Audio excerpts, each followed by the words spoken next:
Alright guys, what's going on? So we've got the 5th war of Season 40 here. We're matching GT40.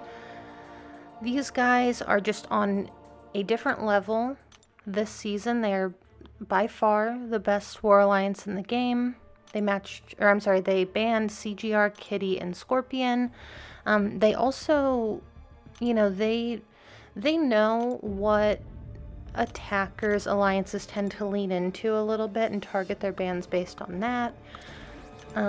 So yeah, I mean, very good war alliance. They've gone deathless their last 3 wars before this, so our bans were a little bit weird. We were trying to target specific kills. We wanted to try to pick one off of them, and spoiler alert, it didn't happen. They just got their 4th donut in a row as an alliance.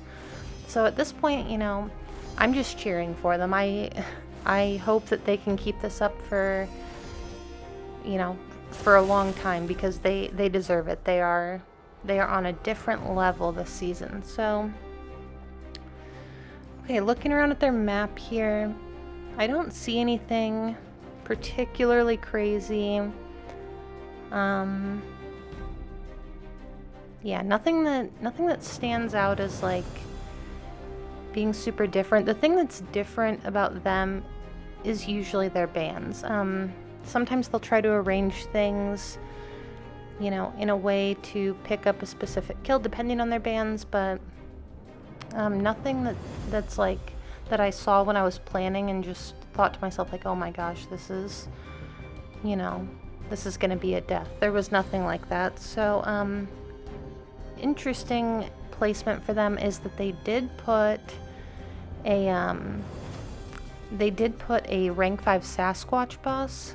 This Sasquatch had over 800,000 health, and I think that is part of their strategy as far as winning on time, just in case there's a tie, is putting like their high health champions on big nodes. And I mean, it obviously works for them. Everything they're doing works for them. So this first lane here, path 7, is just set up for Omega Red. So obviously I'm going to be taking it. If we send out 2 Omega Reds, I will go to the harder of the 2 fights, but it was not necessary in this case. Also, I forgot to change masteries, so I am running my defensive masteries right now. Not good. So I was wondering why this fight was taking so long. I was wondering why he was stuck at 10 spores, and I figured it out. So a little bit annoyed with myself about that. That being said, I'm just baiting out specials here. And yeah, this fight, I mean, you can obviously use Omega Red without, without the bleeds. It's not ideal though. The fight takes way longer than it should. So changed masteries, came back into this fight feeling much better now. And this is just going to be a man thing. Again, nothing crazy going on here. So yeah, I mean, just trying to stay close, build up spores. And the fight's pretty much over at this point. So with neutralize up, so this is something that, I think a lot of Tigra players know. Neutralize, what it does is it removes, it doesn't read like, oh, it prevents buffs. It's that it reduces buff ability accuracy by 100%. So those buffs go both ways. So if you would get a buff on yourself, like a placebo buff on path 2, or like Man Thing's pustules or anything like that, if you have a neutralize on the opponent, that won't happen. So that's why people are able to fight Man Thing with like Tigra, even though she's not poison immune or nullify immune. That is the reason for that. So that's why Mystic Dispersion didn't come into play there. This is going to be a thing, and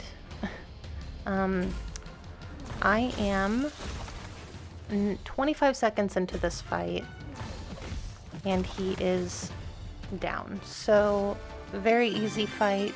That was originally assigned to a Red Hulk, but I just decided to take it. And then this is going to be a rank 5 Nick Fury.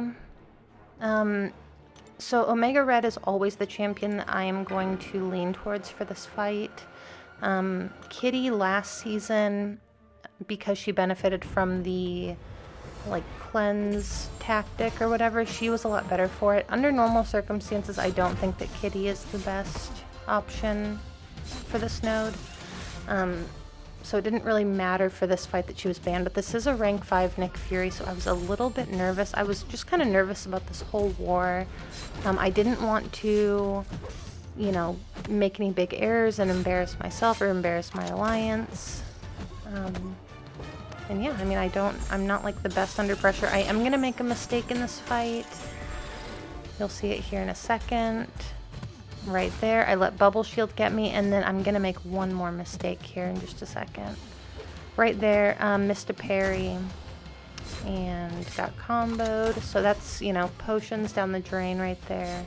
Here, I should have heavy countered his heavy, and this fight would have pretty much been over. I'm gonna throw my special 2 to get rid of that big fury that he has, so if I get hit again, it's not really gonna matter a ton. Special 2 does Fate Seal. And yeah, throw another special 2. The fight's pretty much over.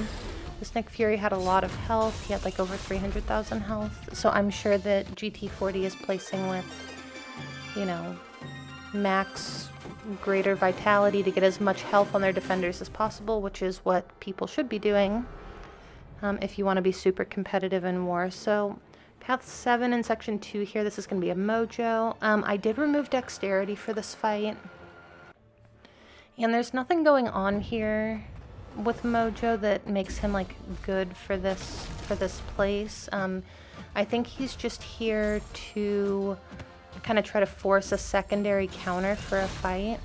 But Omega Red can take pretty much any fight. Like a lot of times I try to assign myself like a lot more fights than I probably should, or a lot of fights that would be like a little bit dicey in most people's minds. And Taters kind of has to rein me in a little bit.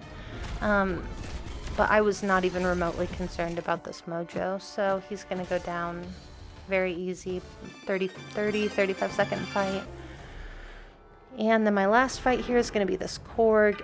We ended up with an extra guidance because somebody took TJ, who also posts war videos, and I will link his channel in my video description if you want to watch him. He is amazing. TJ used his White Magneto for a couple fights, so we ended up with extra guidance, and so I just decided to throw one on here. And yeah, I mean, it's just a Korg. So these guys, there's not a ton to say about this fight. These guys, like I said earlier, they did not die to our defense. They played really well. I saw some of the matchups they were using, and, you know, I don't know if they would want me to say them, so I'm not going to, but, I mean, just ridiculous. Like, stuff that I don't care how good you think you are at this game. I mean, I feel like my alliance is really good at Alliance War, especially when we're playing well. It is not an assignment that I would ever assign, and they just, you know, they just do it. They just go into their fights, and it's almost like dying isn't even a thought to them. They're competing against themselves. So, amazing war to these guys. I'm cheering for them the rest of the season. I hope they can keep this streak up for as long as possible. And yeah, I mean, just truly talented war players. So we ended up dying 4 times to their 0. They were really good sports about it. And yeah, so anyway, thank you guys so much for watching, and I will see you in the next one.